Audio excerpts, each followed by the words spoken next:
నమస్కారం సిటీ కృష్ణతేజ వార్తలకు స్వాగతం. ఇక వార్తల్లోని వివరాలు. తిరుమల శ్రీవారిని పలువురు ప్రముఖులు దర్శించుకుని మొక్కులు చెల్లించుకున్నారు. సినీ దర్శకులు రాఘవేంద్రరావు, యాక్టర్ శ్రీనివాసరెడ్డి గురువారం ఉదయం స్వామివారి నైవేద్య విరామ సమయంలో వేరువేరుగా స్వామివారి ఆశీస్సులు అందుకున్నారు. వీరికి ఆలయ అధికారులు దర్శన ఏర్పాట్లు చేశారు. దర్శనానంతరం ఆలయ రంగనాయకుల మండపంలో అర్చకులు వేదాశీర్వచనం అందించగా అధికారులు స్వామివారి శేషవస్త్రంతో సత్కరించి తీర్థ ప్రసాదాలను అందజేశారు. నగరంలో ప్రజా అవసరాల దృష్ట్యా ప్రజా మరుగుదొడ్లు ఏర్పాటు చేయనున్నామని తిరుపతి నగరపాలక సంస్థ కమిషనర్ ఎన్ మౌర్య తెలియజేశారు. నగరంలో ప్రజల కోసం మరిన్ని ప్రజా మరుగుదొడ్లు ఏర్పాటు చేసేందుకు ఇంజనీరింగ్ అధికారులతో కలిసి రైల్వే స్టేషన్, బాబు జగజీవన్ రామ్ పార్కు ప్రాంతాల్లో తిరుపతి నగరపాలక సంస్థ కమిషనర్ మౌర్య పరిశీలన చేశారు. ఈ సందర్భంగా కమిషనర్ మాట్లాడుతూ నగరంలో మరుగుదొడ్లు ఏర్పాటు చేయాలని ప్రజలు కోరారని తెలిపారు. ఈ మేరకు ప్రజల రద్దీ ఎక్కువగా ఉన్న రైల్వే స్టేషన్తో పాటు మరికొన్ని ప్రాంతాల్లో ప్రజా మరుగుదొడ్లు ఏర్పాటు చేయనున్నామన్నారు. ఈ మేరకు స్థల పరిశీలన చేశామన్నారు. వీటిని ఏర్పాటు చేసేందుకు ప్రణాళికలు సిద్ధం చేయాలని ఇంజనీరింగ్ అధికారులను ఆదేశించారు. కమిషనర్ వెంట superintending engineer Shyam Sundar, municipal engineer Gomathi, DE Ramana, surveyor Koteswara Rao తదితరులు పాల్గొన్నారు. రాష్ట్ర అభివృద్ధిని 20 సంవత్సరాలు జగన్మోహన్ రెడ్డి వెనక్కు నెట్టేశారని, ఇప్పుడు మళ్లీ 2.0తో వస్తున్నామంటే రాష్ట్ర ప్రజలు భయాందోళనలకు గురవుతున్నారని తిరుపతి జనసేన పార్టీ నేత కిరణ్ రాయల్ అన్నారు. గురువారం తిరుపతి ప్రెస్ క్లబ్లో మీడియా సమావేశంలో చిట్టిరెడ్డి 2.0 అనే పోస్టర్ను ఆవిష్కరించి 2.0 అటర్ ఫ్లాప్ సినిమాని వ్యంగ్యాస్త్రాలు విసిరారు. కూటమి ప్రభుత్వంలో రాష్ట్రం అభివృద్ధి సాధిస్తుందని, ఇప్పటికే కేంద్రం ఆంధ్ర రాష్ట్రంపై శ్రద్ధ చూపి పలు ప్రాజెక్టులకు ఆమోదం తెలపడమే కాకుండా రాష్ట్రానికి కావలసిన నిధులను సమకూరుస్తుందని గుర్తు చేశారు. ప్రధాని మోదీ సహకారంతో CM Chandrababu, deputy CM Pavan కళ్యాణ్లు రాష్ట్రంలో అభివృద్ధికి పెద్దపీట వేస్తూ మరో 10 సంవత్సరాలు కూటమి ప్రభుత్వమే ఏపీలో కొనసాగుతుందని కిరణ్ జోసెన్ చెప్పారు. మీడియా సమావేశంలో హేమకుమార్, మనోజ్, కిషోర్, హేమంత్, సాయిదేవ్, ఆది, సాయి తదితరులు పాల్గొన్నారు. 2019 ప్రజలు అభిమానించారు, ఓట్లేశారు. ఇప్పుడు మళ్ళా 2.0తో వస్తాడంట. ఈయన 2.0తో కాదు 5.0తో వచ్చినా కూడా ఓటర్లు ఈయనకు ఓటేసే పరిస్థితులు లేరు. 1.0లో బాబాయ్ వేసేశారు. 2.0లో ఇంట్లో జాగ్రత్తగా ఉండమ్మా తల్లి, విజమ్మ, షర్మిలక్క, భారతమ్మ, పడుకునేటప్పుడు హెల్మెట్లు, బుల్లెట్ ప్రూఫ్ జాకెట్లు వేసుకొని పడుకోండి. ఈయన 2.0లో వస్తున్నాడంట. ఏ స్పీడ్ లో వస్తాడో, ఎలా వస్తాడో తెలియదు, ఏం వాడుకుంటాడో తెలియదు. 2.0లో అయినా చాలా వేగంగా వస్తాయి. ఈసారి కార్యకర్తలను చూసుకుంటానంట. కార్యకర్తలు వేసేకుండా చూసుకోండి. P4 పాలసీ అమలుతో నియోజకవర్గ యాక్షన్ ప్లాన్ తయారీ, జీరో పావర్టీ దిశగా పక్కాగా ప్రజాప్రతినిధులు, ప్రజల భాగస్వామ్యంతో ఆచరణాత్మక ప్రణాళికలు తయారు చేయాలని ఆంధ్రప్రదేశ్ రాష్ట్ర ప్రధాన కార్యదర్శి విజయానంద్ అన్ని జిల్లాల కలెక్టర్లతో సమీక్ష నిర్వహిస్తూ ఆదేశించారు. గురువారం మధ్యాహ్నం సిఎస్ విజయానంద్ విజయవాడ నుండి అన్ని జిల్లాల కలెక్టర్లతో వీడియో కాన్ఫరెన్స్ నిర్వహించి జీరో పావర్టీ దిశగా public, people, private partnership P4 policy, నియోజకవర్గ ప్రణాళిక తయారీపై, కంప్రెస్డ్ బయోగ్యాస్ ప్లాంట్ కోసం స్థలం గుర్తింపు, ఎంఎస్ఎంఈ సర్వే అంశాలపై సంబంధిత కార్యదర్శులు వివరించగా తిరుపతి జిల్లా కలెక్టరేట్ నుండి జిల్లా కలెక్టర్ డాక్టర్ ఎస్ వెంకటేశ్వర్ సంబంధిత అధికారులతో కలిసి పాల్గొన్నారు. ఈ సందర్భంగా సిఎస్ సంబంధిత సెక్రటరీ వివరిస్తూ వికసిత్ భారత్ లక్ష్యంగా స్వర్ణాంధ్ర విజన్ 2047 మేరకు 10 సూత్రాల అమలుతో రాష్ట్రం, జిల్లా 15% పైగా వృద్ధి రేటు సాధించడం లక్ష్యంగా జీరో పావర్టీ దిశగా పక్కాగా ప్రణాళికలు తయారీ మరియు అమలుకు చర్యలు తీసుకోవాల్సి ఉంటుందని తెలిపారు. కుటుంబంలో ఆర్థిక అభివృద్ధికి P4 మోడల్ ద్వారా పబ్లిక్, పీపుల్, ప్రైవేట్ పార్ట్నర్షిప్ ద్వారా చేపట్టడం, అలాగే టాప్లో ఉన్న 10% కుటుంబాలు అట్టడుగున ఉన్న 20% కుటుంబాలకు వారి అనుభవాలు, ఎక్స్పర్టైజ్తో అడుగున 20% ఉన్న కుటుంబాలకు చేయూతనివ్వాలని అన్నారు. ఫిబ్రవరి 7 నుండి 22 వరకు గ్రామ సభలు, పంచాయతీ మీటింగుల నిర్వహణ, అలాగే జిల్లా స్థాయి మీటింగ్ ఇన్ఛార్జి మంత్రి, ప్రజాప్రతినిధులు, ఎన్జీఓలు, జిల్లా అధికారులు, నిష్ణాతులతో సమావేశం నిర్వహణ, పోస్టర్ల తయారీ, వ్యాసరచన పోటీలు, డిబేట్ కార్యక్రమాల నిర్వహణ, పాఠశాలల్లో మారథాన్ నిర్వహణ, జిల్లా ప్రధాన కేంద్రాల్లో 26 ఫిబ్రవరి నాడు కలెక్టర్లు తమ ముఖ్యమైన సలహాలు, రికమెండేషన్లు సిఎస్కు జిల్లాకు సంబంధించిన జీరో పావర్టీ P4 పాలసీ నివేదికలు సమర్పించాల్సి ఉంటుందన్నారు. అలాగే వివిధ కార్యక్రమాలు నిర్వహించాలని తెలిపారు. P4 సర్వే నిర్వహణకు మార్గదర్శక సూత్రాలను వివరించారు. కలెక్టర్లు మార్చి 20 నాటికి పూర్తి స్థాయిలో అట్టడుగున ఉన్న 20% కుటుంబాల గుర్తింపు ప్రక్రియ పూర్తితో ప్రణాళికలు సిద్ధమవ్వాలని సూచించారు. కంప్రెస్డ్ బయోగ్యాస్ సెటప్ కోసం కావాల్సిన స్థల సేకరణ సత్వరమే చేయాలని, మార్గదర్శకాల మేరకు వాటిని టైమ్లైన్ మేరకు ఏర్పాటుకు చర్యలు తీసుకోవాలని కలెక్టర్లకు సూచించారు. అలాగే ఎంఎస్ఎంఈ సర్వే మార్చి 15 నాటికి పూర్తయ్యేలా ప్రణాళికాబద్ధంగా చర్యలు చేపట్టాలని సూచించారు. ఈ కార్యక్రమంలో మున్సిపల్ కార్పొరేషన్ కమిషనర్ మౌర్య, ముఖ్య ప్రణాళికాధికారిని DPO Sushiladevi, DMHO Balaji Naik, SE RWS Vijay Kumar, Chittoor జిల్లా అధికారులు తదితరులు పాల్గొన్నారు. తిరుపతి జిల్లా పోలీసు కార్యాలయంలో జిల్లా ఎస్పీ వి హర్షవర్ధన్ రాజు గురువారం నాడు మీడియా సమావేశంలో అంతర్రాష్ట్ర దోపిడీ దొంగలను అరెస్టు చేసిన కేసు వివరాలను వెల్లడించారు. వీళ్ళు ప్రధానంగా ఏమంటే ఇంట్లో వాళ్ళు మున్సిపల్ వర్కర్స్గా వర్క్ చేయడానికి వచ్చామని చెప్పి ఎవరైతే ఒంటరిగా ఉన్నటువంటి ఆడవాళ్ళు ఉన్నటువంటి ఇళ్ళకి వెళ్ళి వాళ్ళని ఏమార్చి సో మున్సిపల్ ఎంప్లాయీస్గా పని కోసం వచ్చామని చెప్పి వాళ్ళని కొంచెం డైవర్ట్ చేసి వాళ్ళని పక్కకి డైవర్ట్ చేసిన టైంలో లోపలికి వెళ్ళి వాళ్ళ అల్మరాస్లో ఉన్నటువంటి గోల్డ్ ఇవన్నీ కూడా థెఫ్ట్ చేసేటటువంటి ఒక గ్యాంగ్ని ఈరోజు మనం అరెస్ట్ చేయడం జరిగింది. టోటల్గా మనం ఒక 3 వ్యక్తుల్ని పట్టుకోవడం జరిగింది. కృష్ణ, శరత్ అండ్ ఇంకొక అతను వచ్చి వేణుగోపాల్ అని. ఈ 3 కూడా మనకు షిమోగా డిస్ట్రిక్ట్ కర్ణాటక సంబంధించిన వ్యక్తులు. సో మనకు మన జిల్లాలో క్రైమ్ నెంబర్ 62/24 అని చెప్పి సిసిఎస్ పోలీస్ స్టేషన్లోనే ఒక క్రైమ్ ఉందన్నమాట. సో అప్పుడు మనకు క్రైమ్ జరిగినప్పటి నుంచి కూడా దీని గురించి మన సిసిఎస్ పోలీసులు ఎఫర్ట్స్ చేస్తూ ఉన్నారు. అయితే లక్కీగా దాని గురించి కంటిన్యూస్గా మనం ఎఫర్ట్స్ చేయడం వల్ల మార్నింగ్ వాళ్ళ గురించి మనకు తెలియటం, వాళ్ళు మనకు ఈ తిరుపతి చెర్లోపల్లి బైపాస్ రోడ్లో ఈరోజు మార్నింగ్ వాళ్ళని అరెస్ట్ చేసిన తర్వాత వాళ్ళని ఫర్దర్గా ఇంట్రాగేట్ చేసిన దాన్ని బట్టి మనకు టోటల్గా ఇప్పటిదాకా 6 కేసెస్ అంటే టోటల్గా 10 అఫెన్సెస్ చేశారు. దాంట్లో 6 కేసెస్ సంబంధించి మనకు రికవరీతో పాటు మనము ఇప్పుడు వాళ్ళ 3 కూడా రిమాండ్ చేయడం జరుగుతూ ఉంది. మిగతా 4 కేసులకు సంబంధించి ఇంకా రికవరీ పార్ట్ కొంత కావాల్సి ఉంది. సో దానికి సంబంధించి ఫర్దర్గా వాళ్ళని కస్టడీలో తీసుకొని దానికి సంబంధించి కూడా మనం ఎఫర్ట్స్ చేయడం జరుగుతుంది. సో ఈ విధంగా ఇలా దాదాపు 10 కేసులు. దీంట్లో మన రికవరీ కూడా చూసినట్లయితే దాదాపు 22 లక్షల పడుతున్నటువంటి 280 గ్రాముల గోల్డ్, ఒక కారు, 2 మోటార్ సైకిల్స్ కూడా మనం వెళ్ళి రికవర్ చేయడం జరిగింది. దాదాపు అంతా కలిపి కూడా మనకు దాదాపు ఒక 20-30 లక్షల దాకా వస్తుంది. So total 30 lakhs worth property మనం రికవర్ చేసాం. సో దీంట్లో చూసినట్లయితే మొత్తం 6 కేసెస్లో కూడా 4 కేసుల్లో మనం 100% రికవరీ అయింది. ఇంక 2 కేసుల్లో 60%, 65%, 70% అట్లా రికవరీ అయింది. సో కాబట్టి ఈ డిటెక్షన్లో మొత్తం మా సిసిఎస్ అడిషనల్ ఎస్పీ గారి నేతృత్వంలో, అట్లా మా డిఎస్పీ నాగభూషణం, అట్లా మా డిఎస్పీ శ్యామ్ సుందర్ నేతృత్వంలో CCS inspectors plus sub inspectors వాళ్ళ టీం అందరూ కూడా కంటిన్యూస్ వర్క్ చేసి ఈ కేసెస్ డిటెక్ట్ చేయడం జరిగింది. సో కాబట్టి వాళ్ళందరికీ కూడా మనస్ఫూర్తిగా నా అభినందనలు తెలియజేస్తున్నాను. సనాతన పవన్ స్వామి ఎక్కడ అని పోస్టర్లను ప్రదర్శిస్తూ వైఎస్ఆర్ కాంగ్రెస్ పార్టీ జిల్లా అధికార ప్రతినిధి పసుపులేటి సురేష్, ప్రధాన కార్యదర్శి వెలకచెల్ల గోపాల్ రెడ్డిలు తిరుపతి ప్రెస్ క్లబ్లో గురువారం మీడియా సమావేశంలో ఆ పార్టీ నాయకులతో కలిసి మాట్లాడారు.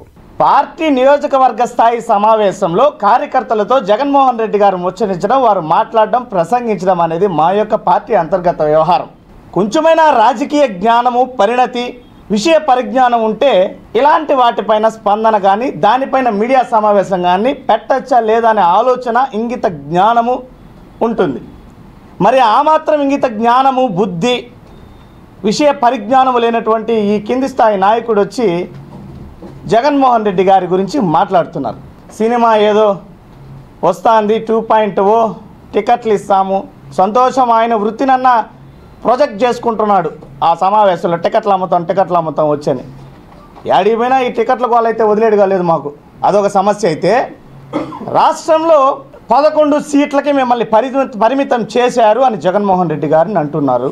కార్యకర్తల్ని పట్టించుకోడు, జాగ్రత్త, 2.0 అంటే వేరే వ్యవహారంగా ఉంటుంది, కుటుంబ సభ్యులు జాగ్రత్త, కార్యకర్తలు జాగ్రత్త, మీ సీన్ అయిపోయింది, ప్రజలు తరిమేశారు ఇన్ని మాటలు మాట్లాడుతున్నారు. పోలవరం ప్రాజెక్టు నిర్మాణం వేగవంతం, రాష్ట్ర అభివృద్ధి తదితర అంశాలపై ప్రత్యేక హోదా విభజన హామీల సాధన సమితి ప్రధాన కార్యదర్శి మాజీ ఐపీఎస్ అధికారి జేడీ లక్ష్మీనారాయణ, అధ్యక్షులు చలసాని శ్రీనివాస్ వామపక్ష నాయకులతో కలిసి తిరుపతి ప్రెస్ క్లబ్లో మీడియా సమావేశంలో మాట్లాడారు. ఆ వివరాలు ఇప్పుడు చూద్దాం. కాన్ఫిడెన్స్ మోషన్ కూడా తీసుకొచ్చారు, అవిశ్వాస ప్రస్థానం కూడా తీసుకొచ్చారు. ఆ తర్వాత ప్రత్యేక హోదా అన్నది ఒక చర్చనీయాంశంగానే మిగిలిపోయింది.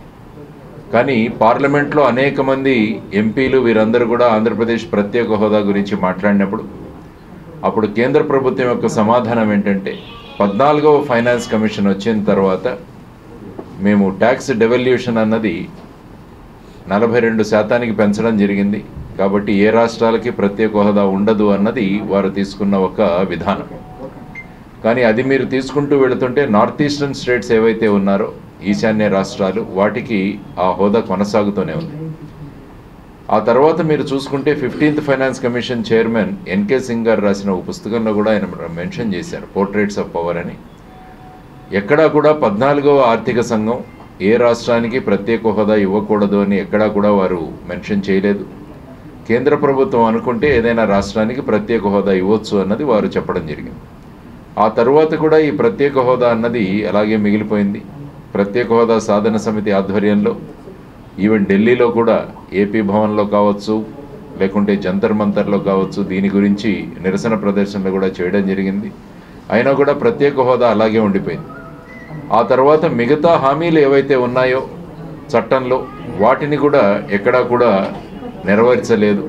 ముఖ్యంగా బుందేల్ఖండ్ ప్యాటర్న్లో మన ఉత్తర ఆంధ్ర జిల్లాలు కానీ రాయలసీమ జిల్లాల్లో కానీ ప్రతి సంవత్సరం వారికి కేటాయించాల్సిన నిధులు కావచ్చు, మిగతా అనేక విషయాలు విభజన చట్టంలో పేర్కొన్న అనేక అంశాలు అలాగే ఉండిపోయాయి. ఆ తర్వాత మొన్న బడ్జెట్ చూసుకుంటే అందులో కూడా పోలవరం కూడా మన విభజన చట్టం ప్రకారం కేంద్ర ప్రభుత్వం ప్రాజెక్ట్ ఇది. అంటే కేంద్ర ప్రభుత్వం మొత్తం పోలవరాన్ని ఒక నేషనల్ ప్రాజెక్టుగా అందులో ప్రకటించడం జరిగింది. అంటే పోలవరం కట్టాల్సిన బాధ్యత కేంద్ర ప్రభుత్వం మీద ఉంది. ఆ తర్వాత అప్పుడు 2014లో ఉన్న రాష్ట్ర ప్రభుత్వం మేమే దీన్ని ఇంప్లిమెంట్ చేస్తామంటే అప్పుడు వీళ్ళు ఇంప్లిమెంటేషన్ ఇచ్చారు. దానికోసం ఒక పోలవరం అథారిటీ కూడా ఏర్పాటు చేయడం జరిగింది. ఆ అథారిటీ యొక్క ఆధ్వర్యంలో పోలవరం ప్రాజెక్ట్ నిర్మాణం కొనసాగుతుంది. పేదలకు గ్రామాల్లో 3 సెంట్లు, పట్టణాల్లో 2 సెంట్లు ఇళ్ల స్థలాలు ప్రభుత్వం ఇవ్వాలని, ఇంటి నిర్మాణం కోసం 5 లక్షల రూపాయలు మంజూరు చేయాలని కోరుతూ సిపిఐ ఆధ్వర్యంలో ఇళ్ల స్థలాల అర్జీలను పేదలకు పంపిణీ చేశారు. సిపిఐ ఏరియా కార్యదర్శి జనమల గురవయ్య నాయకత్వంలో ఈ కార్యక్రమం చేపట్టారు. జిల్లా కార్యదర్శి మురళి పాల్గొని అర్హులకు ఇళ్ల స్థలాల అర్జీలు పంపిణీ చేశారు. ఈ సందర్భంగా ఆయన మాట్లాడుతూ ఎన్నికల హామీల్లో భాగంగా ఇంటి స్థలం, ఇంటి నిర్మాణం కోసం 4 లక్షల రూపాయలు ఇస్తామని ప్రకటించారని ఆయన గుర్తు చేశారు. ప్రస్తుత పరిస్థితుల్లో నిర్మాణ సామగ్రి, సిమెంట్, ఇసుక, ఇటుక, కంకర, రవాణా ఛార్జీలు పెరిగిన దృష్ట్యా ఇంటి నిర్మాణం కోసం 5 లక్షల రూపాయలు మంజూరు చేయాలని రాష్ట్ర వ్యాప్తంగా పేదల తరపున సీఎం చంద్రబాబును కోరినట్లు తెలిపారు. ఈ కార్యక్రమంలో సిపిఐ పార్టీ జిల్లా కార్యదర్శి మురళి, నియోజకవర్గ ఏఐఎస్ఎఫ్ కార్యదర్శి ముని చందు, ఏఐటియుసి నియోజకవర్గ అధ్యక్షులు మురళి, మున్సిపల్ వర్కర్స్ యూనియన్ నాయకులు జాన్, హరి తదితరులు పాల్గొన్నారు. ఇల్లు లేనటువంటి నిరుపేదలకంతా ఇల్లు స్థలాలు ఇవ్వాలని భారత కమ్యూనిస్ట్ పార్టీ సిపిఐ ఆధ్వర్యంలో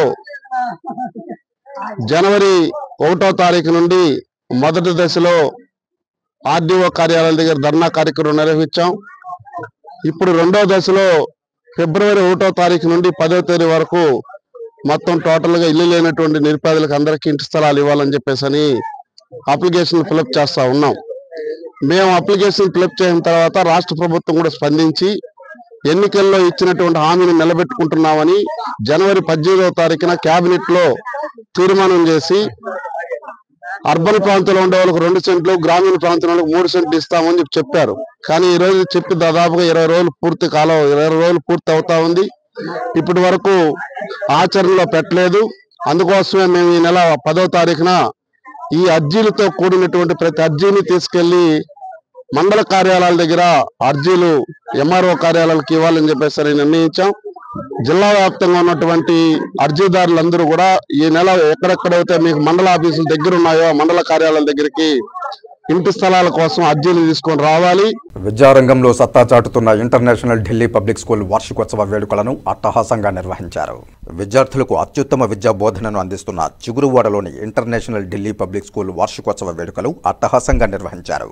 తిరుపతి మహతి కళాక్షేత్రంలో international Delhi public school chairman doctor Tammineni Venkateswarlu అధ్యక్షతన గురువారం ప్రారంభమైన ఇంటర్నేషనల్ ఢిల్లీ పబ్లిక్ స్కూల్ వార్షికోత్సవ వేడుకలకు ముఖ్య అతిథులుగా MLC doctor Kancharla Srikanth, Puthalapattu MLA doctor Kalikiri మురళీమోహన్లు హాజరు కాగా, గౌరవ అతిథులుగా తిరుపతి అదనపు ఎస్పీ కె రవిమనోహరాచారి, ప్రత్యేక ఆహ్వానితులుగా ఉప విద్యాశాఖ అధికారి కె బాలాజీ, తెలుగుదేశం పార్టీ అధికార ప్రతినిధి డాక్టర్ కోడూరు బాలసుబ్రహ్మణ్యం, కొమాండూరు సంస్థల అధ్యక్షులు కొమాండూరు వాసు హాజరై జ్యోతి ప్రజ్వలన చేసి కార్యక్రమాన్ని ప్రారంభించారు.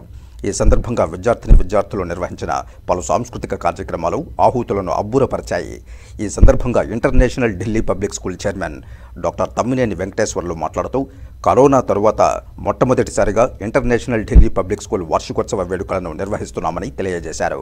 విద్యార్థుల సాంస్కృతిక కార్యక్రమాలకు మాత్రమే ఈ వార్షికోత్సవం పరిమితం కాకుండా అందులో వారి ప్రతిభను, ప్రజ్ఞా పాఠవాలను, సాధించిన విజయాలను తెలియజేసి విద్యార్థుల్లో మరింత స్ఫూర్తిని నింపే విధంగా కార్యాచరణ చేపట్టినట్లు తెలియజేశారు.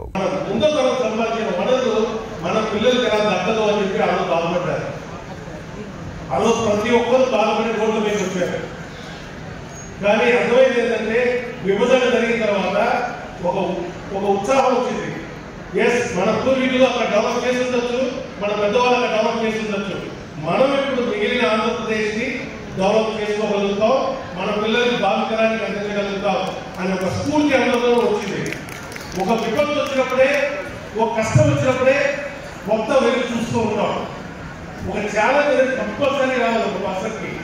ఏమీ లేకుండా మన సార్ చెప్పారు, ఇంట్లో పిల్లల్ని అయ్యా బాబు బుద్ధి అని కూర్చోబెట్టి వాడి కష్టమే తెలియకుండా పెంచామనుకోండి, వాళ్ళకి ఫైట్ చేయడం రాదు. జూలో ఉండే జంతువుకి ఆ లైన్కి ఫారెస్ట్ ఉండే లైన్కి చాలా తేడా ఉంటుంది. టైం పెడితే అన్నం పెడతాను, తిరిగానా తిరిగినా ఉంటుంది. అడవిలో ఉండడానికి ఏముంటుంది, వేటాడితే కానీ తినలేదు, వేటాడితే కానీ కడుపు తినదు. అలాంటి పిల్లలు తయారు చేయాలి. మహతి ఆడిటోరియంలో ఇంటర్నేషనల్ ఢిల్లీ పబ్లిక్ స్కూల్ వార్షికోత్సవం జరుపుతూ ఉన్నాము. ఈ వార్షికోత్సవము కరోనా ఇబ్బందుల్లో జరపకుండా కరోనా తర్వాత జరుపుతున్న మొదటి వార్షికోత్సవం ఇది. ఈ వార్షికోత్సవం కేవలం విద్యార్థుల ప్రదర్శనల కోసం మాత్రమే కాకుండా వాళ్ళ అచీవ్మెంట్స్ని, వాళ్ళ పెర్ఫార్మెన్స్ని రికగ్నైజ్ చేయడం కోసం మనం చేస్తూ ఉన్నాం. ఈ ప్రోగ్రాంకి ఎమ్మెల్సీ కంచర్ల శ్రీకాంత్ గారు ముఖ్య అతిథిగా వచ్చారు.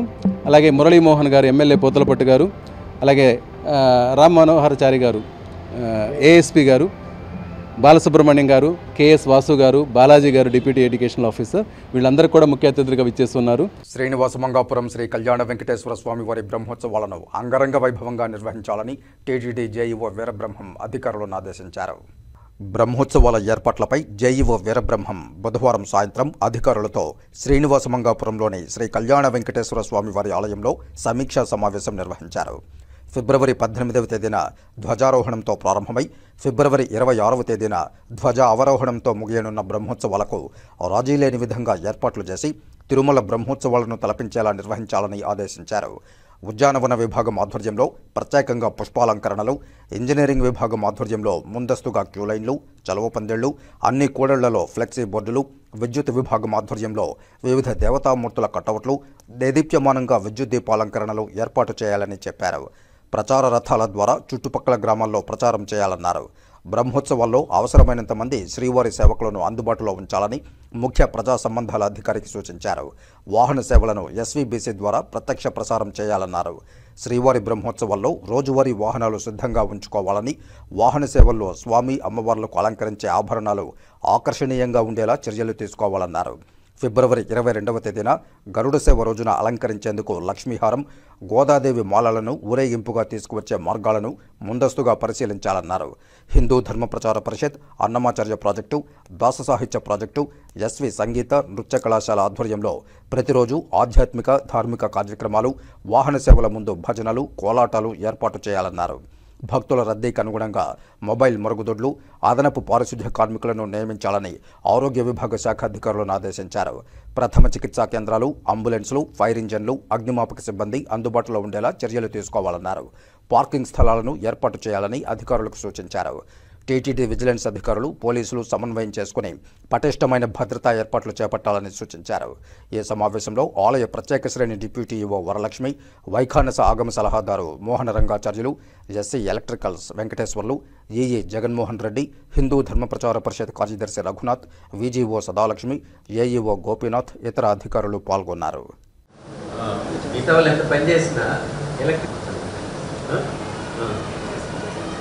ఎక్కడ పెట్టే చెప్పండి, మంచిదని చెప్తే మీ సజెషన్ ఇస్తే పెట్టించేస్తాం. ఎలా ఉంటుందంటే ఇప్పుడు నిన్న కూడా దేవుని కడపకు సంబంధించి చిన్న ఇంటర్వెన్షన్ ఏం లేదు,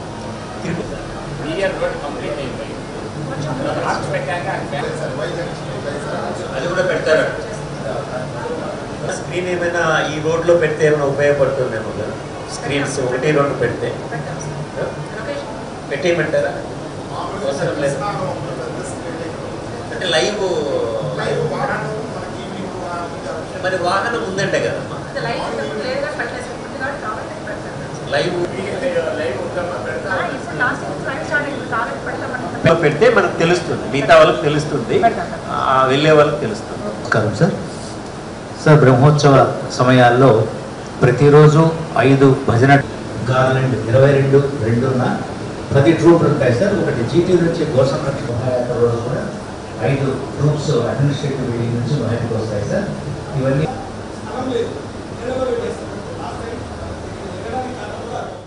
శ్రీకాళహస్తి పట్టణంలోని 4 మాడ వీధుల్లో రోడ్డు ఆక్రమణలపై అధికారులు సర్వే నిర్వహించారు. శ్రీకాళహస్తిలోని పెళ్లి మండపం వద్ద RDO Bhanuprakash Reddy, DSP Narasimhamurthy, municipal commissioner Giri Kumar, MRO Lakshminarayana బుధవారం రోడ్డు ఆక్రమణలపై సర్వే నిర్వహించారు. రెవెన్యూ మరియు సర్వే అధికారులతో కలిసి రోడ్డును కొలతలు వేశారు. ఈ సందర్భంగా దుకాణదారులకు రోడ్డుపై ఉన్న ఆక్రమణలు తొలగించాలని, లేనేడేలా చర్యలు తీసుకోవడం జరుగుతుందని హెచ్చరించారు. ఈ కార్యక్రమంలో సీఐలు పాల్గొన్నారు.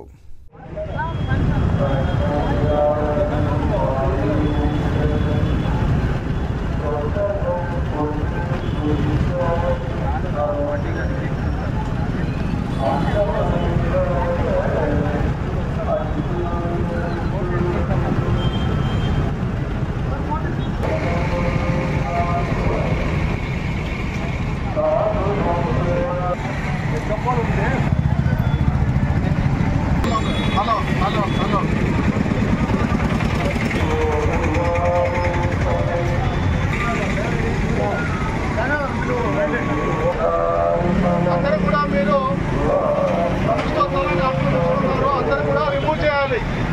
ఈ షాప్ ముందు ఎంక్రోచ్మెంట్స్ అన్ని కూడా రిమూవ్ చేయాలి. షాప్ ముందు ఎంక్రోచ్మెంట్స్ అన్ని కూడా రిమూవ్ చేయాలి, లేదంటే యాక్షన్ తీసుకోవాలి. శ్రీకాళహస్తి నియోజకవర్గంలోని తొట్టంబేడులో అక్రమంగా తరలిస్తున్న 3000 కిలోల రేషన్ బియ్యాన్ని బుధవారం రాత్రి బసవయ్యపాలెం వద్ద తొట్టంబేడు రెవెన్యూ అధికారులు స్వాధీనం చేసుకున్నారు. స్వాధీనం చేసుకున్న రేషన్ బియ్యాన్ని తొట్టంబేడు తహసీల్దార్ కార్యాలయ సీనియర్ అసిస్టెంట్ నారాయణస్వామి బుధవారం శ్రీకాళహస్తి పౌర సరఫరాల గోదాం అధికారులకు అప్పగించారు. రేషన్ బియ్యం అక్రమ రవాణాపై శ్రీకాళహస్తి 2వ పట్టణ పోలీసులు కేసు నమోదు చేశారు.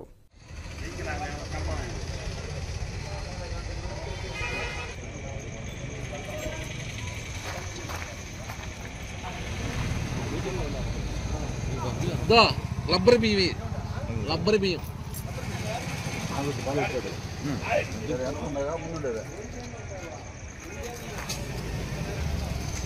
నేను చేసిన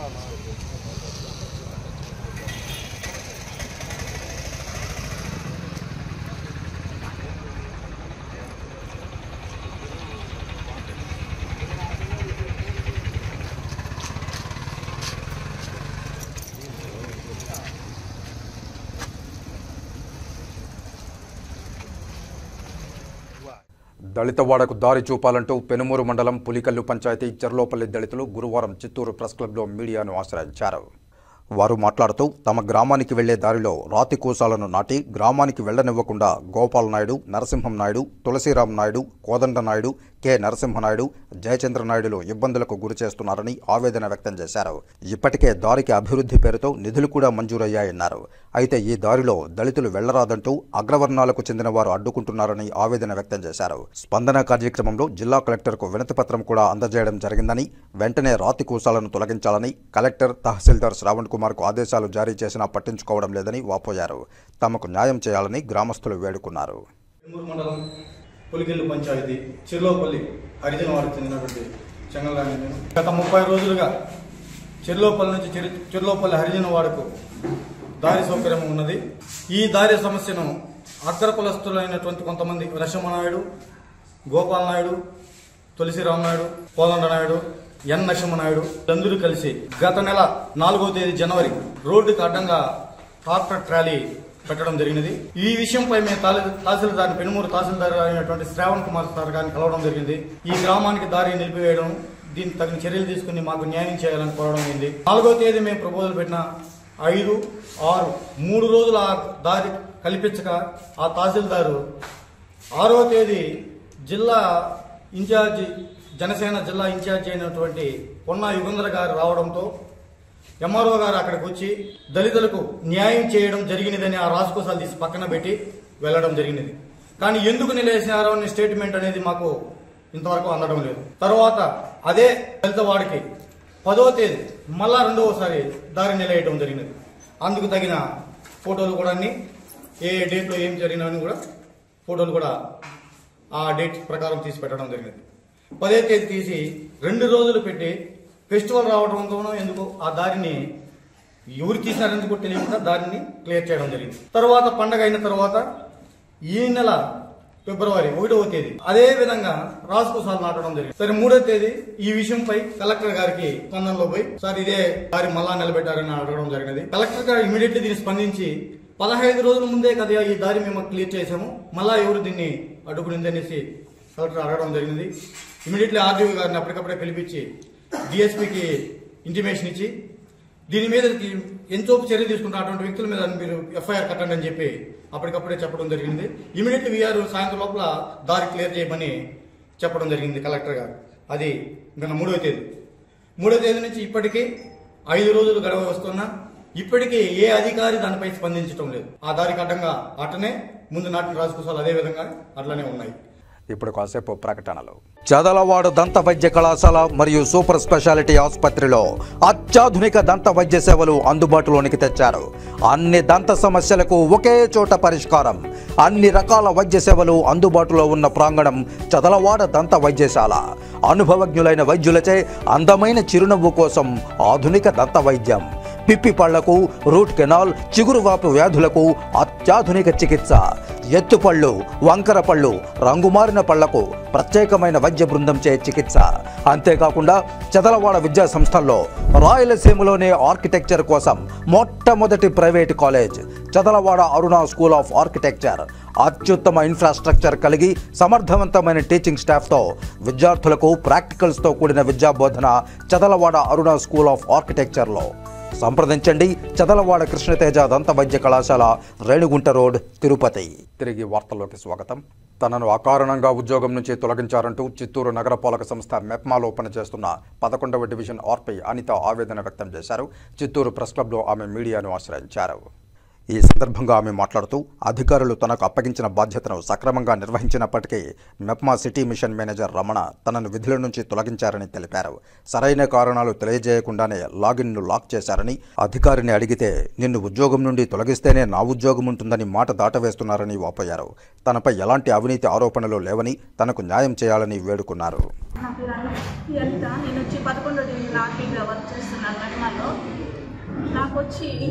నాకు లాగిన్ ఆర్పీ లాగిన్ నాది క్లోజ్ చేశారు. నేను గ్రీవెన్స్ ఓపెన్ చేసినాను. గ్రీవెన్స్ ఓపెన్ చేస్తే నాకు ఇతర వ్యక్తుల వల్ల ఎమ్మెల్యే ఆఫీస్ నుంచి నాకు ప్రెజరు, అందుకే నేను తొలగించాను అనేసి వాళ్ళు మెన్షన్ చేశారు. సరే, తీర్మానం అయితే నాకు ఫేవర్గా ఇచ్చారు. సభ్యులు మీటింగ్ పెట్టినారు. మెప్మా సిబ్బంది అంతా వచ్చి మీటింగ్ పెట్టినారు. మీటింగ్లో సభ్యులందరూ ఏకగ్రీవంగా నేనే కావాలి అన్నారు. నేనే తప్పు చేయలేదని తెలియజేసినారు. మళ్ళీ ఇది గ్రీవెన్స్ క్లోజ్ చేసినారు పెట్టి. లాగిన్ అయితే ఇంకా ఇవ్వలేదు. లాగిన్ అడిగితే అమ్మా జరిగేది కొన్ని దినాలు వెయిట్ చేయమ్మా, నిన్ను తీస్తే కానీ నా ఉద్యోగం నిలబడదు అనేసి కొన్ని దినాలు వెయిట్ చేయి అంటారు. అసలు నేనే తప్పు చేయకుండా నన్ను ఎందుకు తీస్తున్నారు? ఆ ఇతర వ్యక్తులు ఏమి అనేది నాకు తెలియజేయాలి. నాకు ఖచ్చితంగా లాగిన్ అయితే ఇప్పించాలి. అసలు మెప్మాలో ఒక ఆడదానికి ఇంత అన్యాయం జరుగుతూ ఉంటే నా ప్లేస్లో వేరే వాళ్ళని పెట్టాల్సిన అవసరం ఏముంది? నేను నిజాయితీగా వర్క్ చేసుకుంటా ఉంటే నన్ను ఇంత వేధించేదేమి? నాకైతే పార్టీ పరంగా ఏమి వ్యక్తిగత ఇదే లేదు. పార్టీ పరంగా నన్ను ఎవరు వేధించలేదు. పై అధికారులు చెప్తే నేను సభ్యత్వాలు చేస్తున్నాను, టీడీపీ సభ్యత్వం అంతా కూడా చేస్తున్నాను. నేను పార్టీకి వ్యతిరేకం కాదు. గవర్నమెంట్ ఏ రూలింగ్లో ఉంటే ఆ గవర్నమెంట్కి నేను పనిచేస్తాను. నేను ఫస్ట్ నాకు వచ్చిన ఇన్ఫర్మేషన్ ప్రకారం ఒక అమ్మాయి లోన్ కట్టలా స్టేట్మెంట్ తెచ్చి చూపించినాను. నేను బ్యాంకులో కట్టేసినట్టు దొంగ చలానాలు తెచ్చి ఇచ్చింది కాబట్టి అది చూపించిన అంతే. అదొక్కటే నాకు తెలిసి మా ఏరియాలో నా మీద వచ్చిన కంప్లైంట్. అప్పటికి నీకు నా పొలిటికల్ ఇష్యూస్ అమ్మా అని అంటే నేను మా ఏరియా డివిజన్లో ఉండే టీడీపీ నాయకులను అంతా కూడా అడిగినాను ఫోన్ చేసి. వాళ్ళు కూడా అమ్మ మాకేం లేదు నీ మీద ఇబ్బంది, నువ్వు ఉంటే మాకేమి అనేసి వాళ్ళు చెప్పినారు. ఈసారి ఏమంటే ఇతర వ్యక్తులు పొలిటికల్ ఇబ్బంది అంటారు కానీ నాకు పలానా వాళ్ళని చెప్పలేదు. నా మీద ఏం కంప్లైంట్ అని కూడా తెలియదు. నాకు సంఘ సభ్యులు నన్ను కావాలనుకున్నప్పుడు నాకు లాగిన్ ఇవ్వకుండా ఎందుకు ఇట్లా ఇది చేస్తూ ఉంటారో తెలియజేయాలని కోరుకుంటున్నాను. నా లాగిన్ క్లోజ్ చేసేసింది రమణ సారు, సిఎంఎం సారు, చెన్నమ్మగుడిపల్లి 11. కారణమే తెలియదు సార్. ఊదిసేటప్పుడు కూడా అసలు శిక్ష లాస్ట్ ఎందుకు వేస్తున్నామని అన్న ఖైదీకి తెలుస్తుంది. కానీ నాకైతే అసలు నేను చేసిన తప్పు కూడా ఏమీ లేదు. నా తప్పు ఏమీ లేకనే నన్నేమో ఎందుకు లాగిన్ క్లోజ్ చేసినారో తెలియలేదు. మా పై అధికారులు చెప్తున్నారు. మేము అందరూ చేసినాము, అందరూ ఆర్పీలు చేసినాము, అట్లే నేను చేసినాను. తిరుపతి బీజేపీ మాజీ ఎంపీ వెంకటస్వామి వర్ధంతిని ఆ పార్టీ నాయకులు తిరుపతిలో ఘనంగా నిర్వహించారు. 1999 ఎన్నికల్లో తిరుపతి పార్లమెంటు స్థానానికి బీజేపీ తరఫున వెంకటస్వామి పోటీ చేసి గెలుపొందారు. ఆయన 5 ఏళ్ల పాటు ఎంపీగా విధులు నిర్వహించారు. 2012వ సంవత్సరంలో ఆయన అనారోగ్యంతో మరణించారు. ఆయన వర్ధంతిని పురస్కరించుకుని తిరుపతి తపాలా కార్యాలయం వద్ద గురువారం బీజేపీ నాయకులు ఆయన చిత్రపటానికి పుష్పాంజలి ఘటించి ఘనంగా నివాళులర్పించారు. ఈ సందర్భంగా బీజేపీ సీనియర్ నాయకులు గుండాల గోపీనాథ్ రెడ్డి మాట్లాడుతూ వెంకటస్వామి తన ఎంపీ నిధులతో తిరుపతిలో అనేక అభివృద్ధి కార్యక్రమాలు చేపట్టారని గుర్తు చేశారు. ఈ కార్యక్రమంలో భారతీయ జనతా పార్టీ జిల్లా సాంస్కృతిక విభాగం కన్వీనర్ గుండాల గోపీనాథ్ రెడ్డి, బీజేపీ రాష్ట్ర ఓబీసీ మోర్చా మాజీ ఉపాధ్యక్షులు సుబ్రహ్మణ్యం యాదవ్, చంద్రబాబు యాదవ్, బీజేపీ 84వ బూత్ అధ్యక్షులు విజయభాస్కర్ రెడ్డి, బీజేపీ యువమోర్చా నాయకులు వెంకటరత్నం, బీజేపీ తూర్పు మండల ప్రధాన కార్యదర్శి తొండమనాటి సుబ్రహ్మణ్యం రెడ్డి తదితరులు పాల్గొన్నారు. తిరుపతి మాజీ పార్లమెంట్ సభ్యులు స్వర్గీయ వెంకటస్వామి గారి 13వ వర్ధంతి సందర్భంగా ఈరోజు భారతీయ జనతా పార్టీ ఆధ్వర్యంలో ఆయన చిత్రపటానికి పుష్పాంజలి ఘటించి ఘన నివాళి అర్పిస్తున్నాము. వెంకటస్వామి గారు ఎంపీగా ఉన్నప్పుడు తిరుపతికి అనేక అభివృద్ధి కార్యక్రమాలు, సంక్షేమ కార్యక్రమాలు, బస్ షెల్టర్లు కానీ అలాగే శ్మశాన వాటికల అభివృద్ధికి కానీ ఎంపీ నిధుల ద్వారా ఆయన ఎంతో అభివృద్ధి కార్యక్రమాలు చేశారు. తిరుపతికి ఆయన ఎంపీగా ఉన్నప్పుడు పార్లమెంటు నిధులు ఎలా అభివృద్ధి కార్యక్రమాలు చేయాలని మొట్టమొదట నిధులని ఆ విధంగా అభివృద్ధి కార్యక్రమాలకు వెచ్చించిన పార్లమెంటు సభ్యులు వెంకటస్వామి గారు. రవాణా సౌకర్యాలకు కానీ అలాగే ప్రతి విషయంలో ఆయన ఎంతో అభివృద్ధి చేశారు తిరుపతికి. అలాంటి మహనీయుడు వర్ధంతిని ఈరోజు భారతీయ జనతా పార్టీకి తరఫున జరుగుతుంది. పార్లమెంట్ సభ్యులు నందిపాల వెంకటస్వామి గారి 13వ వర్ధంతి సందర్భంగా ఆయన ఫోటో పొలమాలేసి ఆయన స్మరించుకోవడం జరిగింది. ఆయన తిరుపతి పార్లమెంట్ మెంబర్గా ఉన్నప్పుడు గవర్నమెంట్ నిధులు తీసుకొచ్చి అనేక కార్యక్రమాల్లో తిరుపతి పార్లమెంట్లో చేయడం జరిగింది. ముఖ్యంగా అందులో శ్మశానాలు, మీటింగ్ హాళ్ళు, రోడ్స్, కనెక్టివిటీ రోడ్స్ ఇవన్నీ కూడా ఆయన నాయకత్వంలో తిరుపతి పార్లమెంట్లో జరిగినాయి. ఆయన ఇవాళ ఆయన వర్ధంతి గారిని పొలమాల సత్కరించి ఆయన స్మరించుకుంటున్నాము. తిరుపతి నగరపాలక సంస్థ పరిధిలో ప్రజల నుండి వచ్చే వినతులను వారు సంతృప్తి చెందే స్థాయిలో పరిష్కరించాలని తిరుపతి నగరపాలక సంస్థ కమిషనర్ ఎన్ మౌర్య అధికారులను ఆదేశించారు. బుధవారం తిరుపతి నగరపాలక సంస్థ సమావేశ మందిరంలో వివిధ విభాగాల అధికారులతో ప్రజా ఫిర్యాదుల పరిష్కార వేదిక, రోడ్ల మరమ్మతులు, పన్నుల వసూళ్లు, మురుగునీటి కాలువల నిర్మాణం, పారిశుధ్యం, అధికారిక నియామకాలు తదితర అంశాలపై సమావేశమై సమీక్షించారు. ఈ సందర్భంగా కమిషనర్ మాట్లాడుతూ ప్రజల నుండి వచ్చే వినతులను వీలైనంత త్వరగా పరిష్కరించాలన్నారు. నగరంలో పారిశుధ్య పనులు మరింత మెరుగ్గా చేపట్టాలన్నారు. ఇందుకోసం పారిశుధ్య విభాగ అధికారులు, సిబ్బంది ఓ ప్రణాళిక ప్రకారం ముందుకెళ్లాలని సూచించారు. రోడ్లపై గుంతలు లేకుండా పూడ్చాలని, మురుగునీటి కాలువలు మరమ్మతులు చేయాలని, అవసరమైన చోట సీసీ రోడ్ల నిర్మాణానికి ప్రణాళికలు సిద్ధం చేయాలని అధికారులను ఆదేశించారు. నగరంలో అనధికారిక నిర్మాణాలు జరగకుండా ఎక్కడ పడితే అక్కడ ఫ్లెక్సీలు ఏర్పాటు చేయకుండా చూడాలని టౌన్ ప్లానింగ్ అధికారులను ఆదేశించారు. ఈ సమావేశంలో అదనపు commissioner Charan Tej Reddy, deputy commissioner Amarayya, superintending engineer Shyam Sundar, municipal engineer Tulasi Kumar, Gomathi, health officer doctor Yuva Anvesh Reddy, DCP Mahapatra, fire officer Srinivasulu, veterinary officer doctor Nagendra, డీఈలు తదితరులు పాల్గొన్నారు.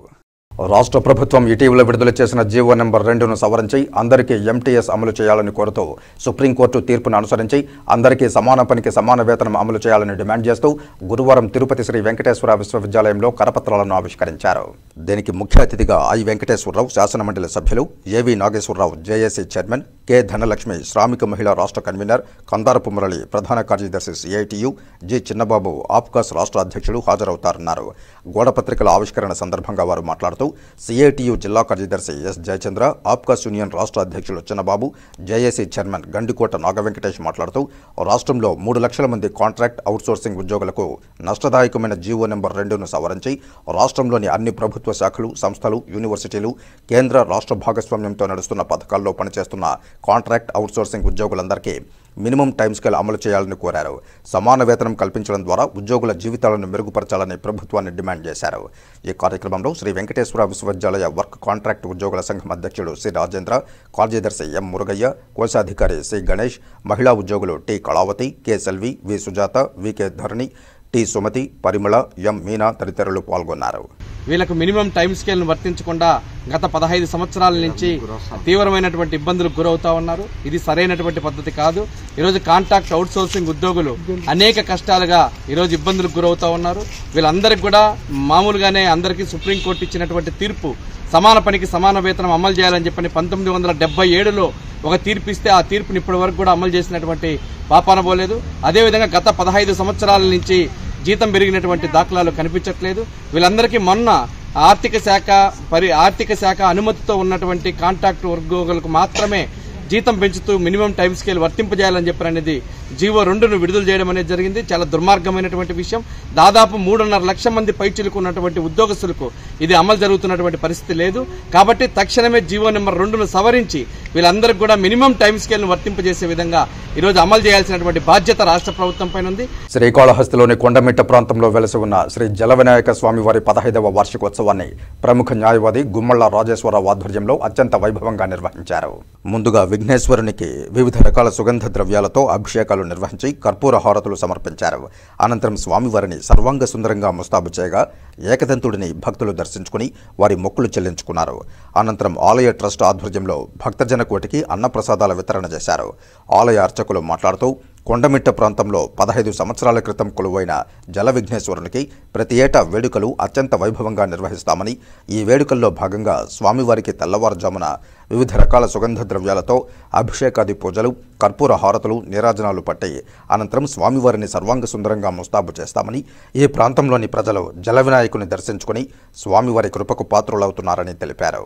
శ్రీ శ్రీ శ్రీ జల వినాయకుడు స్వామి ఆలయంలో 15వ వార్షికోత్సవం సందర్భంగా ఈరోజు స్వామివారికి పాలు, పెరుగు, తేనె, చక్కెర, నెయ్యి, పంచామృత అభిషేకాలు, పసుపు, కుంకుమ, గంధము, విభూది, పన్నీరు మరియు అభిషేక కార్యక్రమాలు మరియు స్వామివారికి మంత్రపుష్ప అష్టోత్తర పూజలు జరుగుతున్నవి. శ్రీకాళహస్తేశ్వరాలయంలో శ్రీ గురుదక్షిణామూర్తి స్వామివారికి అభిషేక సేవ వేదోక్తంగా నిర్వహించారు. అధిక సంఖ్యలో భక్తులు గురుదక్షిణామూర్తి స్వామివారి అభిషేక సేవలో పాల్గొని గురు అనుగ్రహం కోసం ప్రార్థించారు. శ్రీకాళహస్తేశ్వరాలయంలో గురువారం గురుదక్షిణామూర్తి స్వామివారికి అభిషేక సేవ శాస్త్రోక్తంగా చేపట్టారు. ఆలయ ఉప ప్రధాన అర్చకులు కరుణాకర గురుకుల ఆధ్వర్యంలో వేద పండితులు కలశస్థాపన పూజలు చేపట్టి వివిధ రకాల సుగంధ ద్రవ్యాలతో దక్షిణామూర్తి అభిషేకాలు నిర్వహించారు. వేద మంత్రోచ్చారణల నడుమ అభిషేకాలు నిర్వహించారు. అనంతరం స్వామివారికి వివిధ రకాల పుష్పాలు, స్వర్ణాభరణాలతో దివ్యంగా అలంకరించి పూర్ణహారతులు సమర్పించారు. ఈ అభిషేక సేవలో విశేష సంఖ్యలో భక్తులు పాల్గొని గురుదక్షిణామూర్తి స్వామివారి అనుగ్రహం కోసం ప్రార్థించారు. ఈ కార్యక్రమంలో Karunakara Gurukul temple inspector Hari Yadav, temple superintendent Nagabhushanam Yadav, ఆలయ అధికారులు పాల్గొన్నారు. శ్రీకాళహస్తేశ్వరాలయంలో ఉన్న గురుదక్షిణామూర్తి స్వామివారికి బంగారు హారం కానుకగా అందింది. ప్రముఖ పుణ్యక్షేత్రమైన శ్రీకాళహస్తేశ్వర స్వామివారి దేవస్థానంలో ఉన్న శ్రీ మేధో గురుదక్షిణామూర్తి స్వామివారికి శ్రీ చైతన్య విద్యా సంస్థల చైర్పర్సన్ బొప్పన ఝాన్సీ లక్ష్మీబాయి సుమారు 8 లక్షల రూపాయల విలువ గల 32 పంచముఖ రుద్రాక్షల బంగారు హారాన్ని శ్రీకాళహస్తేశ్వర స్వామివారి దేవస్థానం కార్యనిర్వహణాధికారి టి బాపిరెడ్డికి విరాళంగా అందజేశారు.